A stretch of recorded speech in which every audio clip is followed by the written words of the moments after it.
Hello everyone, my name is Caden K from Hide and Seek, and welcome to a brand new video. As usual, grab your blanket and grab your snacks and get comfortable, because today we're going into the weird video. It's not really a case, it's just an odd video by the name of Possibly in Michigan. If you've never seen this video before, in all honesty, as weird as it is, go watch it. It's definitely a journey, to say the least.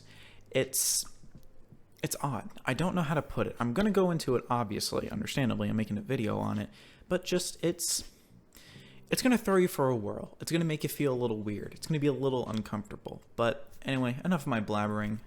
Let's hop in. Possibly in Michigan was made in 1983 by Cecilia Condit. And it definitely feels like some vintage 80s footage. The effects are really weird. They definitely look like an 80s film. The dialogue is very, not too bad. It's just that, like, the mic quality isn't good. A lot of it just feels, you can tell it's dated, I suppose is the best way to put it. A lot of the cheap effects and stuff like that really make this film stand out. But it's definitely a weird 12 minutes. I assure you that. It's very weird. The plot focuses on cannibalism in Middle America. Wait, what? A 12-minute short film is somehow going to bring up cannibalism in it? Yeah, it does. It finds a way to make it work. Yeah. You know what? How about we do this? Let's hop in to the plot. Let's get into a summary of the plot real quick. The film follows two main characters, Sharon and Janice. They are first described as sharing a love of perfume.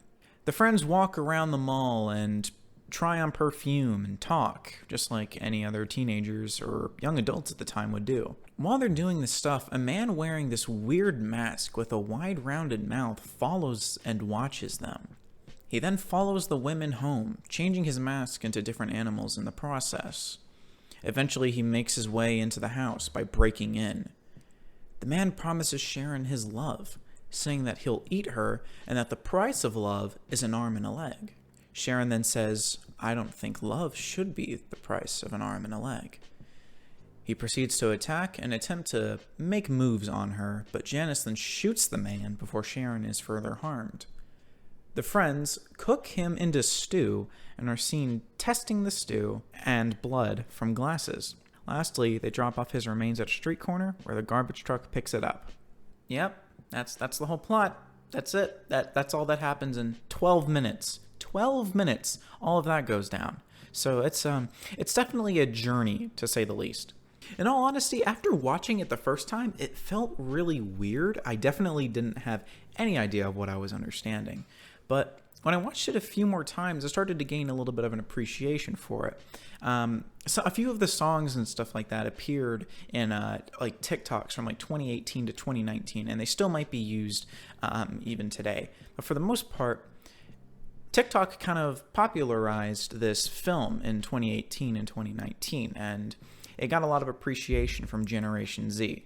And while the video is very weird, I definitely find a way to enjoy it. It's a small, quirky little film that leaves more questions than it answers, and I like it.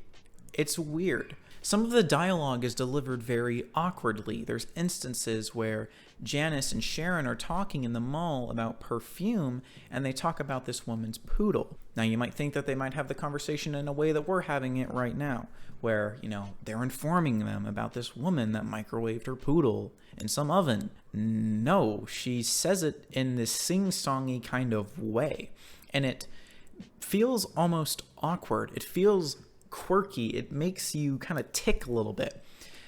It's weird. It's odd. And you know what? Here, let's watch the clip. Think so? Oh, you don't think so, huh? No. Well, she put her poodle one time in a microwave oven. To eat it? Yeah. To eat it? Oh, no. No, no, no, no, no, no, no, no, no, silly. To dry it. No. But it exploded. And they were both found dead. She must have been Out of her head. Yeah, you see what I mean? It's It's awkward. It's quirky. The way that she says to eat it is so, oh man. It's weird, and it makes you kind of like feel a little uneasy. And I think that adds to the film's charm in a way. It feels like a young developing director wanting to make some weird avant-garde like film. It has a sense of charm to it that I can't necessarily place. It's just something that I enjoy. Finding meaning in the film is definitely very hard.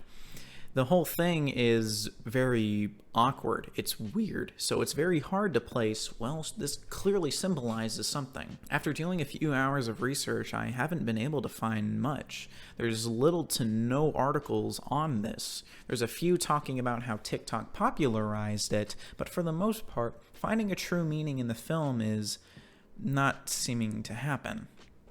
One of the things that I really enjoyed the most about it was the way that it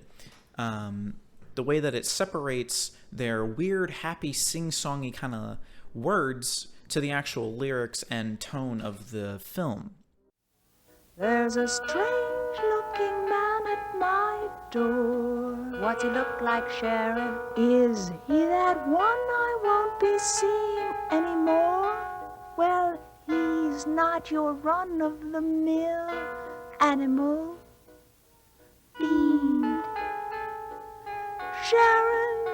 Sharon, what do you mean? A lot of the lyrics are very dark, but they're sung behind this kind of like pumped up, happy, electronic sounding, not synth, but just keyboard. And it's weird. It's so weird, but there's so much charm to it all, and I really enjoy it. Something that someone pointed out that I saw online was how the film tackled reversed roles in a way. So the man obviously wanted to make the move, saying, hey, I love you, let me eat you, as any cannibal would, right? But in the end, the cannibal never got to make the moves. It was the girls. So while this is a very minute detail, I think it's very interesting seeing how the film handles and deals with reversed roles, allowing the women to kind of step in and do some of the things that maybe the man might not have wanted to have happen. As I mentioned before, finding meaning in the film is very difficult. After searching for so long, I still can barely find anything. Everyone has their own little theories and stuff like that on what it could be. Some people say it's more of a feminist take, saying, you know, the women can still do things and stuff like that. Others say it's just some avant-garde, like, art piece. But the thing is that it has meaning to someone, somewhere, probably. But what does it mean to you? What do you think? Have you seen it? If not, you should totally see it. And let me know what you guys think about it in the comments below. But anyway, ladies and gentlemen, that brings us to the end of the video. If you liked it, why not like and subscribe? It definitely helps me out. If you didn't, why not dislike and let me know what I can improve on next time. But anyway, ladies and gentlemen, I will see you all in the next one.